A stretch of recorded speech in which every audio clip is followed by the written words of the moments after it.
Hi friends, welcome to my channel. ఈరోజు Sunday కదా, ఏం కావాలంటే ఏదైనా స్పైసీగా స్పెషల్గా కావాలి, లెగ్ పీస్ తీసుకొస్తా అని చెప్పారు.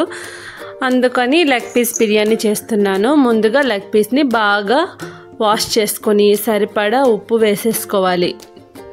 నెక్స్ట్ సరిపడా పసుపు, కారం,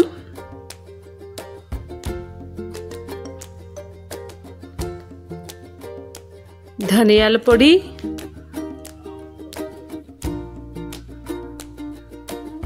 గరం మసాలా, కొంచెం ఆయిల్, పెరుగు వేసేసుకొని బాగా కలిపేసుకోవాలి. ఈ మసాలా అంతా లెగ్ పీస్ని బాగా పట్టేటట్టు కలిపేసుకోవాలి. లాస్ట్లో ఇంకొంచెం ఆయిల్ కూడా వేసేసుకొని బాగా కలుపుకొని సైడ్ పెట్టుకొని ఒక 15 to 20 minutes వదిలేయాలి.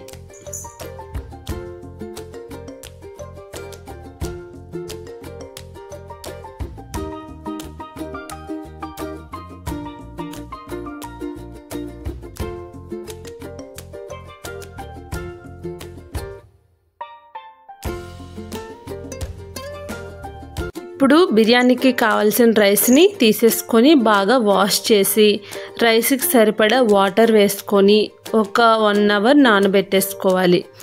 ఇందులోని మిరియాలు, లవంగాలు, చెక్క, యాలకులు, జాపత్రి, పద్మ పువ్వు, కలర్ కోసం పసుపు, సరిపడా ఉప్పు. నేను ఎటువంటి ఫుడ్ కలర్ వాడట్లేదు. ఇది బాగా కలిపేసుకుని ఇందులో 2 tablespoon నెయ్యి కానీ ఆయిల్ కానీ వేసేసుకుంటే రైస్ ఒకటి అంటుకోకుండా బాగా వస్తుంది. చూడండి, ఇది బాగా 60% కుక్ అయిపోయింది. అంటే నేను వేసే వాటర్ బియ్యానికి సరిపడా వేసుకున్నాను. ఇప్పుడు కలిపి పెట్టుకున్నాం కదా లెగ్ పీసెస్ని, వాటిలో ఇంకొంచెం ఆయిల్ వేసి అల్లం వెల్లుల్లి పేస్ట్, టొమాటో పేస్ట్ ఒక 4 to 5 tablespoons వేసుకొని బాగా ఫ్రై చేసుకోవాలి. చూడండి, ఇది ఎందుకు వేస్తున్నానంటే గ్రేవీ కోసం. ఆ గ్రేవీ లేకపోతే అడుగంతా మాడిపోతుంది. అందుకే గ్రేవీ రావటం కోసం టమాటో పేస్ట్ని యూస్ చేశాను. పెరుగు ఎక్కువ వేసుకున్నా అంత టేస్ట్ మారిపోతుంది. అందుకనే కర్డ్ తక్కువ చేసి టమాటో పేస్ట్ వేసేసుకున్నాను. ఇందులోనే సన్నగా కట్ చేసుకున్న ఆనియన్ని వేసేసుకోవాలి. ఇంకాసేపు బాగా ఫ్రై అవ్వనివ్వాలి. మూత పెట్టాం కాబట్టి చికెన్లో ఉన్న వాటర్ అంతా బయటకు వచ్చేసి గ్రేవీ లాగా వచ్చింది. ఇక్కడ ఈ లెగ్ పీస్ కూడా 40% కుక్ అయిపోయింది. ఇప్పుడు వాటిపైన మనం ఆల్రెడీ 60% కుక్ అయిన రైస్ని లేయర్లా వేసేసుకోవాలి.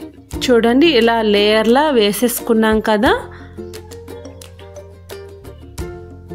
ఇలా వేసుకున్నాక ఫ్రై చేసుకున్న జీడిపప్పుని అలా వేసేసుకొని ఇంకా ఒక 1 tablespoon నెయ్యి చుట్టూరా వేసేసుకోవాలి. కొత్తిమీర ఉంటే చిన్నగా కట్ చేసుకొని వేసుకోవచ్చు. నా దగ్గర కొత్తిమీర లేదు కాబట్టి మిగిలిన రైస్ని కూడా వేసేసుకొని బాగా చుట్టూ స్ప్రెడ్ చేసేసుకొని మూత పెట్టి 15 minutes సిమ్ ఫ్లేమ్లో పెట్టేసుకొని వదిలేయాలి. చూడండి, ఆఫ్టర్ 15 minutes చూస్తే బిర్యానీ రెడీ అయిపోయింది. Leg piece dum biryani. చూడండి మసాలా ఎలా వస్తుందో. వావ్, టేస్ట్ కూడా ఎంత కలర్ఫుల్గా ఉందో, టేస్ట్ కూడా అంతే టేస్టీగా ఉంది. నచ్చితే like and subscribe my channel. Love you all. Bye.